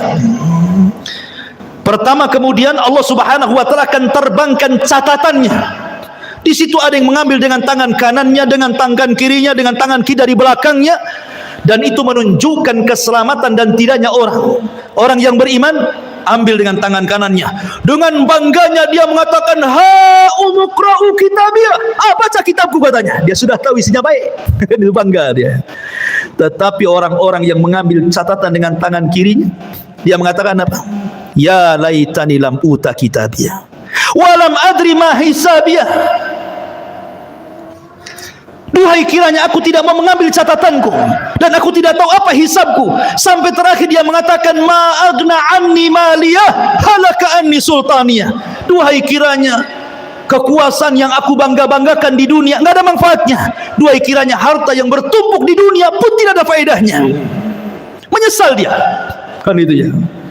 Kemudian mereka dikumpulkan di padang mahsyar, terjadilah hisab kepada binatang. Di situ dikumpulkan semua binatang, mulai dari semut sampai kepada buaya darat, dikumpulkan semua di situ. Kenapa? Karena di antara binatang juga ada yang saling menzalimi, yang bertanduk nanduk, yang tidak bertanduk.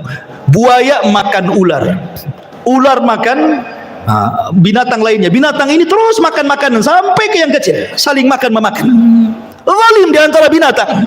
Allah Maha Adil, ada hisab di antara binatang.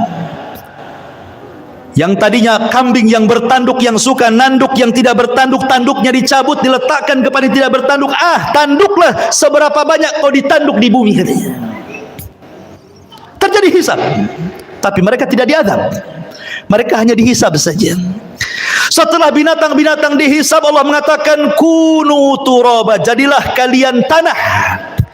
Orang-orang kafir melihat ketika binatang-binatang habis dihisab jadi tanah, maka mereka mengatakan, ya laitani kuntu turaba. Duhai kiranya aku jadi tanah juga lah, katanya. Tapi tidak mungkin jadi tanah. Tetap mereka dihisab dan diadab. Ikhwan, manusia akan dikumpulkan selama 50 alfasanah, 50.000 tahun dalam kondisi berdiri. Tidak ada di padang mahsyar itu yang duduk kayak antum gini, enak kali. Apalagi sambil baring bawa tikar, nggak ada tikar. Posisi mereka berdiri karena Allah mengatakan yauma yaqumun nasu lirabbil alamin. Pada hari itu manusia berdiri menghadap Rabbnya. Kenapa tidak ada yang duduk, tidak ada yang berbaring? Karena kalau duduk maka dia akan tenggelam dengan keringatnya. Berbaring apalagi? Bagaimana tidak, matahari diletakkan di atas kepala 1 mil. Ada orang yang bercucuran dengan keringat sehingga tenggelamlah dia dengan keringatnya. Ada yang keringatnya sedada, ada yang keringatnya sepusar, ada yang keringatnya selutut, sesuai dengan amalannya. Sesuai dengan amalannya. Dan hari itu hari yang haus sekali. Makanya orang-orang yang berhasil meminum dari telaga Rasul, lam yadma abada, dia tidak akan haus selamanya walaupun matahari di atas kepala. Likulli nabi haudun, setiap nabi punya telaga. Dan yang paling besar telaga Rasul, jumlah gelasnya sejumlah langit di bumi, sejumlah langit yang ada di, sejumlah bintang yang ada di langit. Warna telaganya lebih putih dibandingkan air susu, lebih manis dibandingkan madu. Siapa yang meminumnya tidak akan haus selamanya. Adakah dari umat Rasul yang tidak akan minum? Ada. Ketika ada orang-orang yang hendak mendekati telaga Rasul di padang mahsyar itu, tiba-tiba dihalau para malaikat. Kemudian Rasul SAW berteriak-teriak, ummati ummati ya Rabb, itu kan umatku, biarkan mereka minum. Lihat bagaimana rahmatnya Rasul pada umatnya. Tapi Allah mengatakan, ya Muhammad, innaka la tadri ma ahdatsu ba'daka, innahum ghayyaru wa baddalu. Hai Muhammad, kau enggak tahu apa yang terjadi dengan umat mereka. Sudah merubah-rubah petunjukmu, sudah merubah-rubah sunnahmu. Biarkan mereka tidak minum. Ma'asyiral muslimin yang dimuliakan Allah Azza wa Jalla, manusia akan tenggelam dengan keringatnya. Kemudian manusia pun bingung karena mereka harus berdiri, entah apa yang harus dilakukan mereka. Mereka menunggu faslul qadha, bagaimana putusan Allah kepada mereka, masih bingung. Akhirnya mereka pun berjalan kepada Adam, ya Adam, engkau kan bapak kami, mintalah syafaat kepada Allah. Tidakkah kau lihat, tidakkah kau iba kepada kami sulit di sini. Kata Adam, aku enggak bisa nolong kalian. Pergi ke Nuh.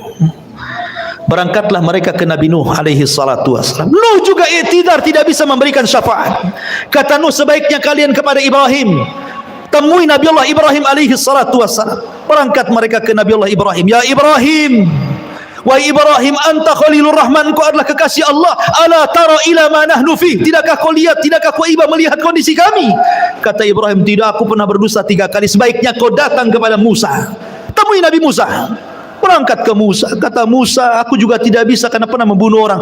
Ke Isa saja, temui Nabi Isa. Isa tidak menyebutkan uzurnya, tapi datangi Rasul Muhammad sallallahu alaihi wasallam. Datanglah mereka kepada Rasulullah. Baru kata Rasul, ana laha, kan ku coba.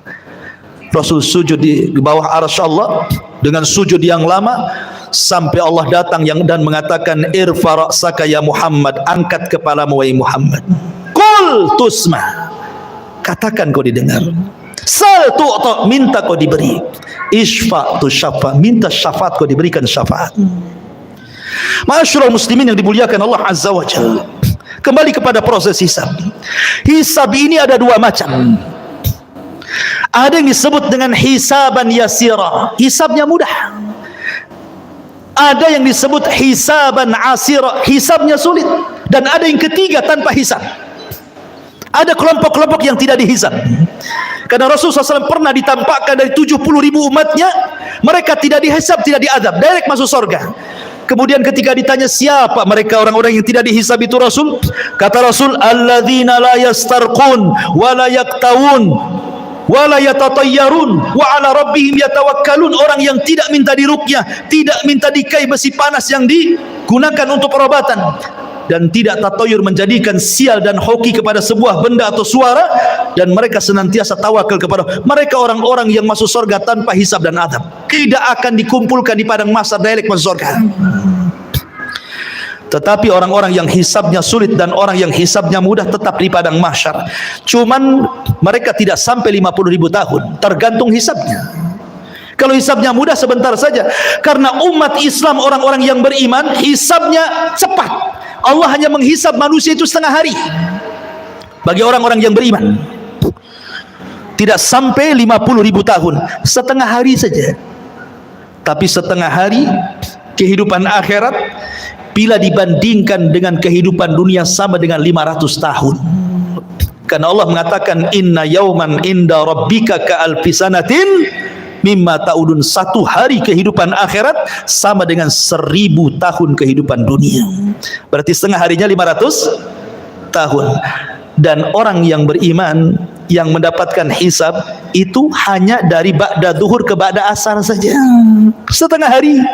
Tapi setengah hari kehidupan akhirat, bukan setengah hari kehidupan dunia. Ya, 500 tahun juga. Makanya orang-orang miskin lebih dahulu masuk surga setengah hari dibandingkan orang kaya.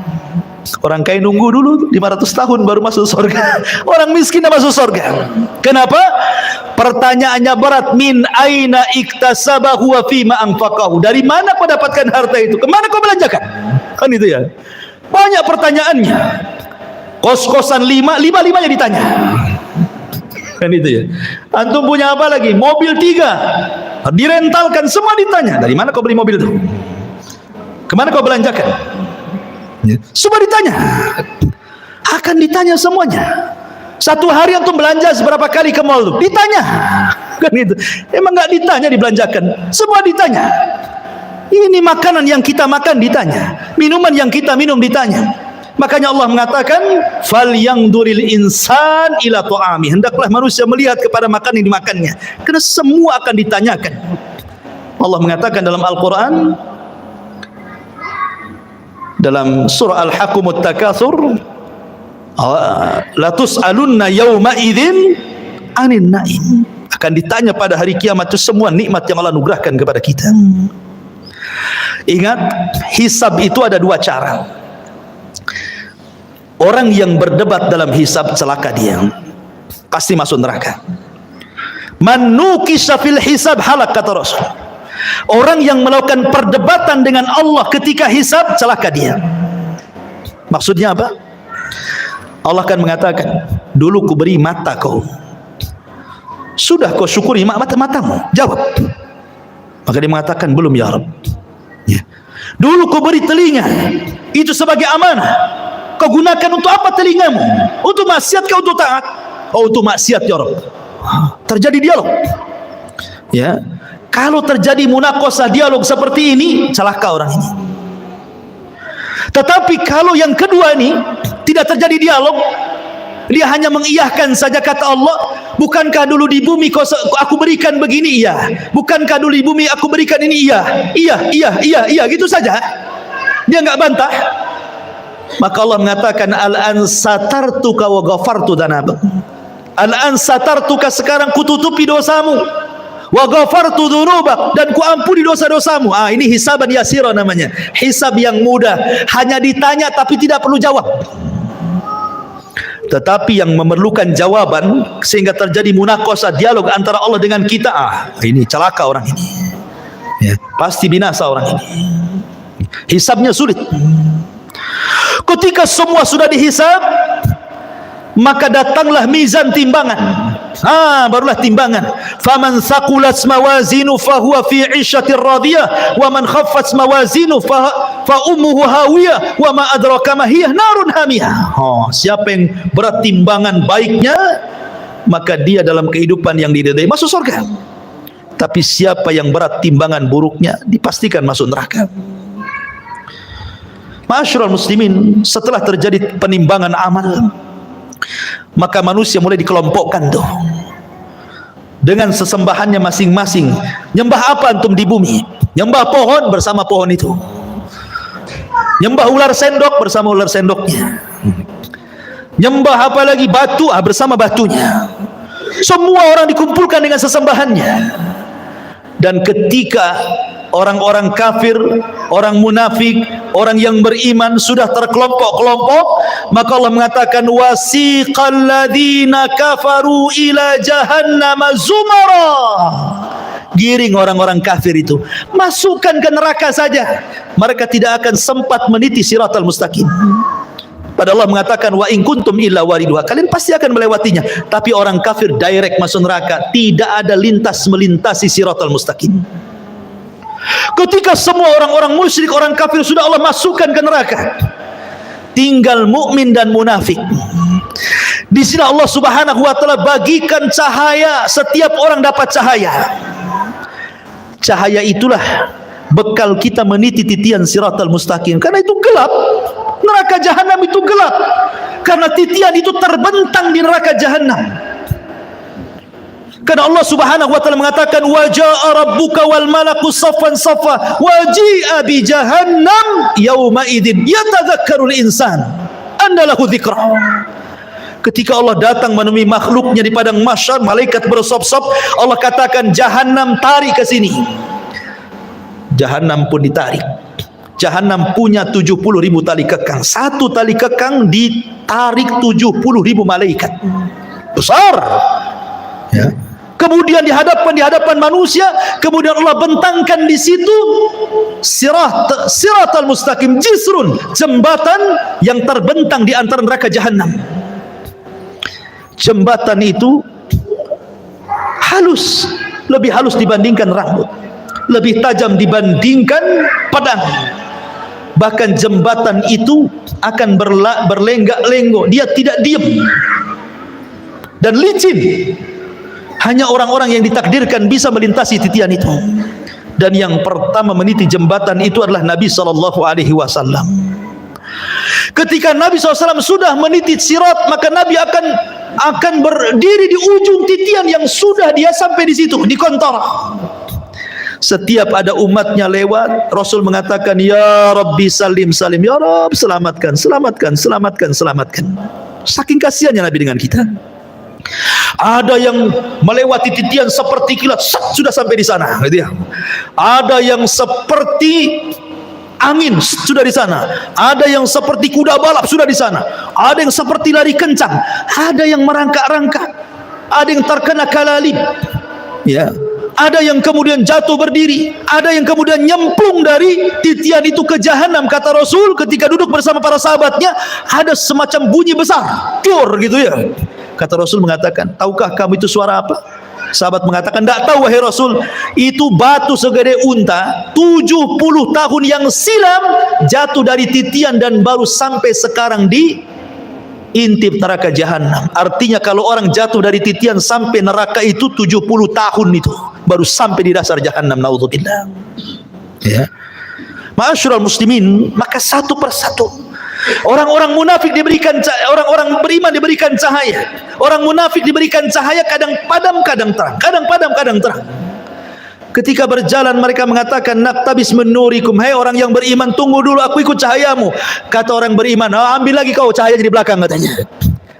Emang di dunia orang munafik bisa menipu orang-orang yang beriman. Yukhadi'una Allah walladzina amanu. Mereka menipu Allah dan orang-orang yang beriman.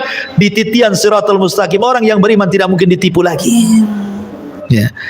Ma'asyiral muslimin, ketika semua terseberangi semuanya, sampailah mereka di sebuah tempat namanya Kontoroh. Kontoroh itu depannya pintu sorga. Sampai di sini keletihan orang-orang yang beriman? Tidak. Di sini ada kisos. Di sini Nabi SAW mengatakan, Atadruna mal muflisu hadil ummah, tahukah kamu siapa yang bangkrut dari umat ini? Kata sahabat, ya molos saja orang bangkrut, orang yang gulung tikar, orang yang kalah, orang yang usahanya bangkrut, bankrupt dan yang lainnya. Kata Rasul, bukan itu. Orang yang bangkrut adalah orang yang datang pada hari kiamat membawa pahala solat, pahala zakat, pahala sedekah, pahala puasa, pahala ini, pahala itu, tapi di satu sisi dia pernah mendolimi si fulan, mengambil harta si fulan, menumpahkan darah si fulan, mencaci maki si fulan, merendahkan si fulan. Akhirnya di kantor ini terjadi kisos. Padahal depan pintu sorga tuh, supaya orang yang masuk sorga mendapatkan keadilan, supaya dalam hatinya tidak ada lagi dongkol dengan kawannya, supaya ketika masuk sorga di wanaza'na ma fi suduruhum min ghillin ikhwana, Allah cabut perasaan dengki sehingga menjadi bersaudara dalam sorga. Karena orang-orang penduduk sorga itu satu hati. Kalau kita akan berhati-hati, ada yang dengki, ada yang iri, ada yang benci, ada yang marah, ada yang emosi, kan itu ya. Supaya tidak ada itu, maka terjadi kisos di sini. Ya. Hei, dulu kau sudah memukul aku, sini kamu. Mana pahalamu? Diambil pahalanya. Nih dosaku. Ketika kemudian dia sudah tidak punya pahala karena sudah dikasihkan orang banyak, karena banyak yang didolimi, dia mengatakan, mana pahalamu? Aku tidak punya pahala, sudah habis. Kalau gitu ambil dosaku saja, katanya. Oh gitu ya. Fa in faniyat hasanatuhu, kalau sudah habis kebaikannya, maka enggak dilempar dosanya kepada dia. Pada sudah dikontoroh, dilempar lagi ke belakang ke neraka. Ketika kisos sudah terjadi, ini kisos sesama orang yang beriman ya. Kalau kisos dengan orang kafir, kisos dengan binatang, dolim kepada binatang, dolim kepada orang kafir, dolim sesama orang kafir, dolim orang-orang yang beriman kepada orang kafir atau orang kafir kepada beriman, ini sebelum titian. Sebelum titian, nah itu dolim di situ. Kisosnya itu. Tetapi di kantor itu hanya khusus orang beriman saja, karena sudah mau masuk surga masalahnya. Bahkan orang-orang yang dibunuh akan datang menghadap Allah tanpa kepala. Dalam hadis Abdullah bin Abbas radhiyallahu anhu itu, tangan kirinya membawa kepalanya. Walaupun ketika di bumi tidak dibunuh dengan cara dipenggal kepala, tapi nanti pada hari kiamat orang yang dibunuh itu seperti itu bentuknya. Lehernya nggak ada, kepalanya dipegang oleh tangan kirinya, tangan kanan yang menyeret orang yang membunuhnya, kemudian menghadap Allah dan mengatakan, Ya Rabb, sal hadza lima qatalani. Tanya orang ini, kenapa kau bunuh aku? Kenapa dia bisa membunuhku? Dan bayi-bayi yang dilempar hidup-hidup kemudian mati, seperti orang-orang yang punya anak dari hasil zina kemudian malu, dilemparlah anak itu ke solokan, ke tong sampah, ke kardus, akhirnya mati. Maka Allah mengatakan wal mau'udatu su'ilat bi ayyi dzambin qutilat. Bayi-bayi itu akan membawa kepalanya menghadap Allah dan mengatakan, ya Rabb, sal hadza lima qatalani. Tanya ibuku kenapa dia membunuhku, tanya bapakku kenapa dia membunuhku. Semua akan ada kisah, ikhwan. Hati-hati, ya.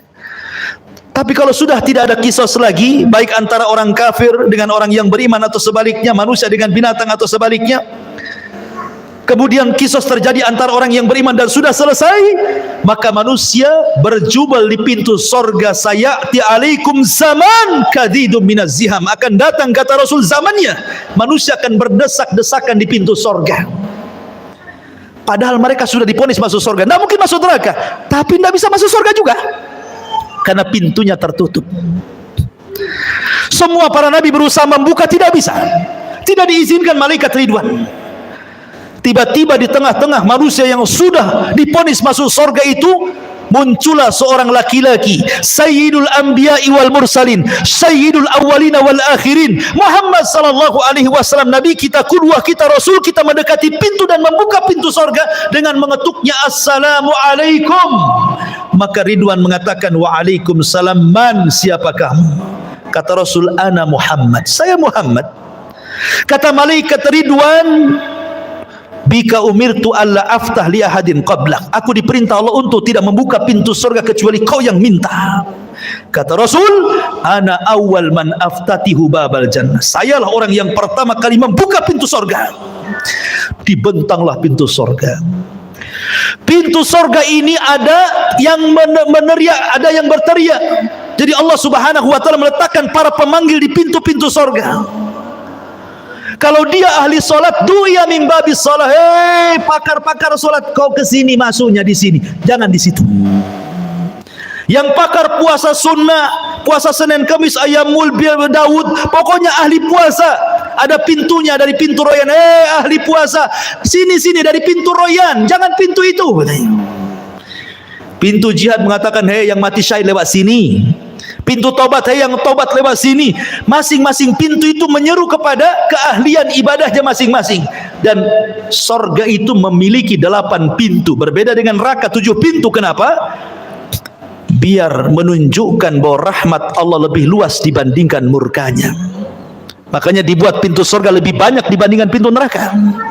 Karena Rasul mengatakan, Allah berfirman, inna rahmati wasiat ghadabi, rahmatku lebih luas dibandingkan murkahku. Ma'asyiral muslimin, ketika ada orang yang berdiri di pintu sorga, dia berdiri nih, dia nggak mau masuk sorga. Kata Allah, udkhulul jannah bi rahmati, masuk ke dalam sorga dengan rahmatku. Orang ini mengatakan, ya Rabb, oh enggak, saya nggak mau masuk sorga dengan rahmatmu ya Rabb. Kalau masuk sorga karena rahmatmu itu bagi orang yang melakukan dosa kemudian bertobat, kau kasih sayangi dia, akhirnya kau katakan masuk dengan rahmatmu. Aku ini nggak pernah berbuat dosa, aku ingin masuk surga dengan amalanku. Wow, dia merasa bangga dengan amalannya, karena aku nggak pernah berbuat dosa, masukkan aku dengan amalanku, katanya. Baik, kata Allah, hitung amalan berapa. Dihitung amalannya, rupanya amalannya tidak sebanding dengan satu nikmat yang Allah berikan, nikmat penglihatan. Karena amalannya lebih banyak daripada melihat. Karena takut dia tidak bisa masuk surga dengan amalannya, kalau gitu ya Rabb, masukkan aku dengan rahmatmu ke dalam surga, katanya. Ya, karena masuk surga itu karena rahmat Allah. Kata sahabat, wala anta ya Rasul, termasuk engkau wahai Rasul, termasuk saya. Allah masukkan saya ke surga karena rahmatnya, tapi Allah masukkan ke neraka karena keadilannya. Ma'asyiral muslimin yang dimuliakan Allah Subhanahu wa taala, ketika kemudian penduduk surga masuk ke dalam surga, kemudian malaikat surga mengatakan, salamun alaikum bima sabartum fa ni'ma uqbaddar. Keselamatan bagi kalian wahai penduduk surga. Pertama kali tahiyatus salam, salamun qaulan mir rabbir rahim. Allah pun mengucapkan salam. Orang-orang tertentu saja mendapatkan salam di dunia itu, seperti Khadijah, istri Nabi. Kata Nabi SAW, Rabb dan Jibril menitipkan salam kepadamu ya Khadijah. Wah, tidak semua dapat salam dari Allah dan malaikat Jibril itu. Hanya orang-orang tertentu seperti Khadijah, karena Rasul yang mengatakan Allah dan Jibril menitipkan salam. Tapi orang masuk surga semua akan dapat salam dari Allah. Salamun qaulan mir rabbir rahim. Ya, mereka dapat salam. Dan salam itu artinya selamat, karena di surga tidak ada aib. Di surga itu selamat semuanya, tidak ada orang yang lisannya kotor, tidak ada di surga itu. Tidak ada tukang gibah, tukang gunjing, tukang caci, tukang maki, tukang merendahkan, tidak ada. Tidak ada yang dendam, tidak ada. Sampai kepada istri-istri tidak ada cemburu kalau antum bersama bidadari, karena semua jadi salam, selamat semuanya. Selamat aib, dari aib selamat. Antum tidak kencing, antum tidak berak, antum tidak meludah, antum tidak mengeluarkan dahak, antum tidak ada congeknya bahasa kita. Pokoknya selamat badannya. Sampai-sampai ditanya Rasul, kalau hari-hari makan minum, cemana beraknya, cemana kencingnya? Kata Rasul, berak dan kencingnya dengan keringat, dan keringatnya seperti minyak misi, itulah berak dan kencingnya penduduk sorga, katanya. Wah, luar biasa. Ya. Selamat badannya. Wanitanya tidak haid, tidak ada nifas, tidak ada bau ketiak di sorga itu, semua wangi. Dunia antum harus bawa-bawa apa tuh? Kadang-kadang dikasih kapur barus ketiak di bumi kan gitu ya. Di sorga nggak ada bau, nggak ada bau-bau di sorga itu, karena selamat badannya. Ya. Di surga tidak ada nenek-nenek. Di zaman Rasul ada nenek-nenek datang kepada Rasul, aku masuk surga enggak Rasul? Kata Rasul, nenek-nenek enggak masuk surga. Nenek ini menangis, pergi dia. Kemudian Rasul mengatakan kepada sahabat, bilang sama nenek itu, bukan berarti nenek itu enggak masuk surga, maksudnya di surga enggak ada nenek-nenek. Bacakan ayat inna ansha'nahunna insha'an wa ja'alnahunna abqara uruban atraba. Kami jadikan nenek-nenek jadi gadis-gadis usianya 33 sampai 34. Semua sama usianya segitu. Ya. Dan surga itu nikmatnya yazdah, bertambah dan bertambah. Ada sukul jannah, pasar surga. Pasar ini setiap Jumat kalau di bumi, kalau di surga namanya yaumul mazid, hari tambahan nikmat. Semua penduduk surga ke pasar, yang laki-lakinya itu berjumpa dengan kawan-kawannya di pasar itu, kemudian ngobrol cerita pengalaman antum di dunia. Kita kan pernah ngaji di Odessa dulu, kenal nggak antum di samping saya? Nanti itu bicarakan semua itu akan teringat dengan kehidupan dunia. Jadi pembicaraan nanti di pasar itu, pembicaraan kita di dunia, obrolan kita, bercandaan kita, semua akan dibicarakan di pasar surga itu. Di pasar surga itu ada jual beli, ya, hanya untuk berjumpa dengan kawannya, ngobrol, minum, makan di situ enak-enak. Kemudian sebelum pulang habar riyah, tiba-tiba Allah Subhanahu wa taala hempaskan angin membawa debu, kemudian mengenai jasad-jasad orang yang ada di pasar surga itu, fayazdad husnan wa jamala, maka dia akan bertambah gantengnya, bertambah sehatnya, bertambah kekarnya, bertambah indah. Ketika pulang istrinya enggak kenal. Laqad izdastum husnan wa jamala. Wahai suamiku, kenapa kau makin tampan, makin ganteng, makin itu? Dalam kisah Israiliyat disebutkan, ini Israiliyat lagi ya. Jadi di pasar-pasar surga itu banyak gambar macam-macam. Ya, mungkin kalau di dunia itu antum tahu tukang cukur, kan banyak tuh gambarnya kan. Ada yang jadi sebegini rambutnya, jadi sebegini rambutnya, jadi sebegini, kan banyak tuh. Tinggal tunjuk saja, cukur saya seperti ini, nanti dicukur kayak gitu kan. Nah di surga itu akan dibentuk tuh macam-macam gambar yang ganteng-ganteng itu, tinggal nunjuk saja Anda akan seperti itu. Itu cerita Israiliyat. Ya, ya. Oh kayak gitu. Kayak siapa? Antum kayak Abu Humairah, jadilah Abu Humairah. Gak mau lah, gemuk gitu. Jadi mereka pulang itu berjumpa dengan istrinya, kata istrinya, laqad izdaztum husnan wa jamala. Hei suamiku, kenapa kau makin ganteng? Kata suaminya, kau juga kenapa makin cantik, katanya. Jadi setiap minggu kenikmatan itu bertambah, makin ganteng, makin ganteng. Makanan hari ini kalau dimakan besok lebih nikmat, kalau dimakan lusa lebih nikmat, dimakan lusanya lagi lebih nikmat, makin nikmat. Coba antum makan mangga, dibiarkan 1 bulan. Hari ini makan mangga, besok mangga dibiarkan 1 bulan. 1 bulan depan antum makan tuh mangga. Nanti atau setahun antum ada tinggal peloknya saja itu kan. Di sorga itu makin hari makin nikmat. Ya, kan luar biasa tuh. Makin hari makin ganteng. Coba antum hari-hari ke pasar sini, makin ganteng makin kusut tuh. Makin kusut kan itu. Stres apalagi bawa istri yang dicatat beli bawang, pulang beli baju pula kan. Stres lagi. Makin turun alisnya. Ya. Ma'asyiral muslimin yang dimuliakan Allah Azza wa Jalla, ketika orang masuk surga, pertama yang dimakan apa? Dan pertama yang diminum apa? Yang pertama dimakan itu kabidil hut, hatinya ikan paus. Tentu ikan paus akhirat, bukan ikan paus di Salut sekarang, istilah ikan paus. Kemudian makan air jahe. Jahenya jahe surga. Kata Abdullah bin Abbas, dunia dan surga itu hanya mirip nama, tapi hakikatnya berbeda. Di dunia ada jahe, air jahe, wedang jahe. Di surga ada wedang jahe. Hanya kesamaan nama, tapi hakikatnya berbeda. A'dadtu li ibadis salihin ma la ainun ra'at wa la udhunun sami'at wa la khatara ala qalbi bashar. Ya.